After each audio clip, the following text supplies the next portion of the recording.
Yeah, it's Monday, I feel sick and I've got flu, but it matters not because what really matters is Need for Speed Payback Customization. A topic that I've discussed at length a few weeks, maybe even a month ago, I'm not too sure. I had a few fears, I had a few worries, a lot of which that have actually been quelled. Is that even a word? Quelled. Before going any further, let's just take time out to see where we're at with the customization and what we know at the moment. So this is taken directly from the website itself. So here goes. Multiple visual components of a car can be replaced or adjusted with a selection of alternative trim, aftermarket and fictional parts. Parts available can be equipped to vehicles through the garage or garage if from the UK, but the amount of available parts differs between vehicles. These parts include air suspension, brake discs, calipers, diffusers, exhausts, fenders, front bumpers, front canards, headlights, hoods, license plate background, license plate frame, license plate text, neons, nitros colours, rear bumper, rear canards, rims, rim primary colour, secondary colour, rim size, roof light bar, side skirt, splitter, spoiler, tail lights, trunk lids, tyres, tyre smoke colour, wheelie bar, window tints and wing mirrors, not to mention all the different stance options that you got as well. Golly! Now that is a pretty impressive list. Plenty of variety with pretty much all exterior areas of the car covered. Round of applause, Ghost. Round of applause. Now it remains to be seen just how many of each part will be available. I expect some cars will have more than others, but after doing lots of research, reading and watching videos, I'm pretty confident that we won't see the issues we saw in 2015, where some cars had little to no changeable aftermarket parts whatsoever, hence my worries in my previous video. So why do I say this? Well, take a look at Exhibit A. Now, this is not a new image, I can appreciate that. It's one you've most likely all seen as it was released quite a long time ago now. But for the lesser informed, what we have here is an Aston Martin, the Vulcan, with a wide body kit. Now, usually brands with the prestige and heritage of Aston Martin would be the first to put a block on any aftermarket modifications, as they see it as devaluing the regal and somewhat royal image of their brand. They are usually after a particular type of customer and feel such changes would potentially cost them sales. This is the point the developers are stuck between a rock and a hard place, because it becomes a case of, if we add car A with no mods, people will be unhappy. But if we leave car A out altogether, we end up with a light and thin car list, which again would have people marching down to Ghost Studios armed with harpoons, pitchforks and crossbows. So they're either damned if they do and damned if they don't. That's how it's been with present day racing titles, and that is why the wide body kit on the Aston is such a significant thing here. Now, from what I know, as things stand, there are no plans to add Ferrari to the game. That's from what I know, and I could be wrong. But what I do know is Ghost are absolutely working their socks off to deliver on their promise of high quality customization this time around. Now, my theory, and bear in mind I have no evidence of this, it's just me trying to work with what I can see, so please take it with a large grain of salt, but I'm thinking Ghost have had a shift in mindset. Rather than trying to appease manufacturers at the small detriment to the in-game experience, I think they've stood up, pulled up their jock straps, grown a pair, and have decided to take the bold decision to only work with the brands who really understand the true essence of what Need for Speed is all about. And one of those core values is customization.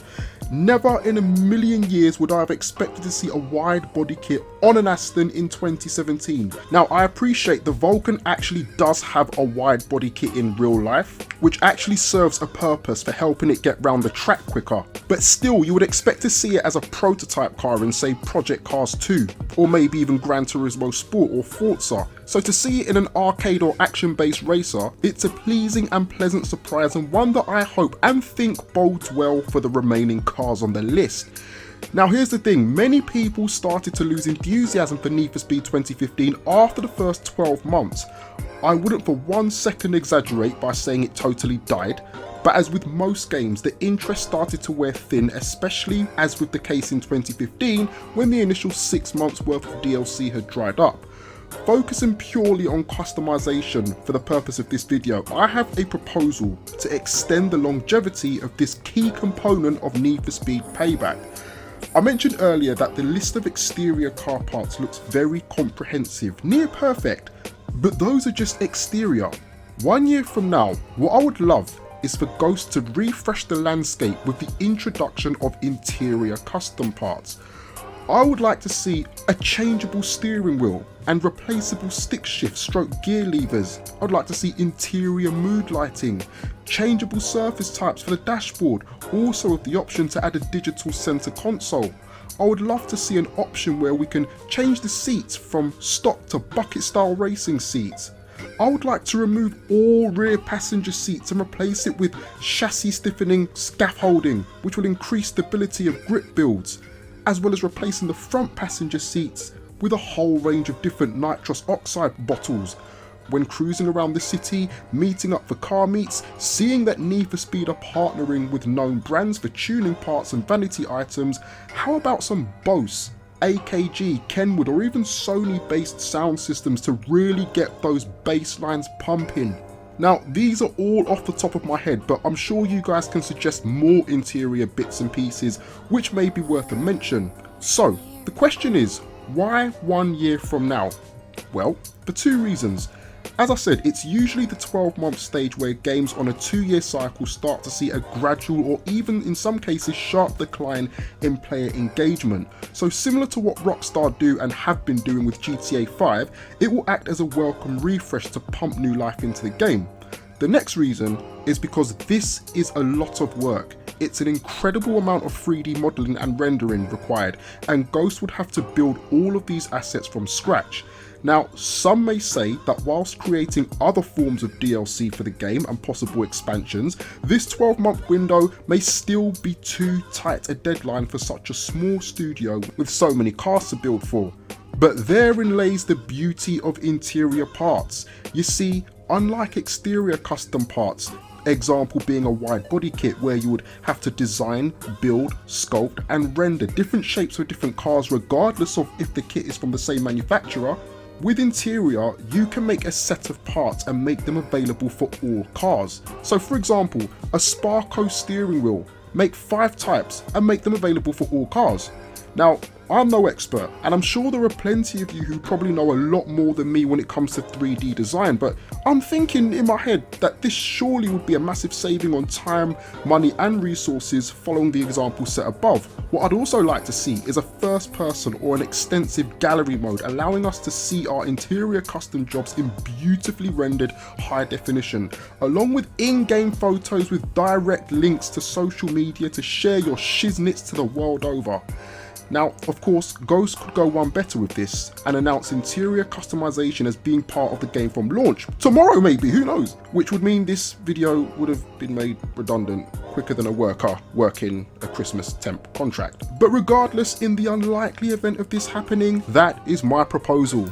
And with that, once again, we come to the end of another Bourne opinion video on the road to Need for Speed Payback. Yeah. So as always, I open the debate floor to you fine people. Let me know your thoughts in the comments. What are your thoughts on interior customization? Do you think it's something that would aid the game well? Is it something you'll be interested in, or do you not care whatsoever? Do you think it's a stupid idea? I respect all opinions, so feel free to share them. Feel free to debate them. Apologies that it's been a few days since the last video. As I mentioned, I am feeling sick and I have no idea how I managed to get through this without coughing all over my microphone. Ew, nasty.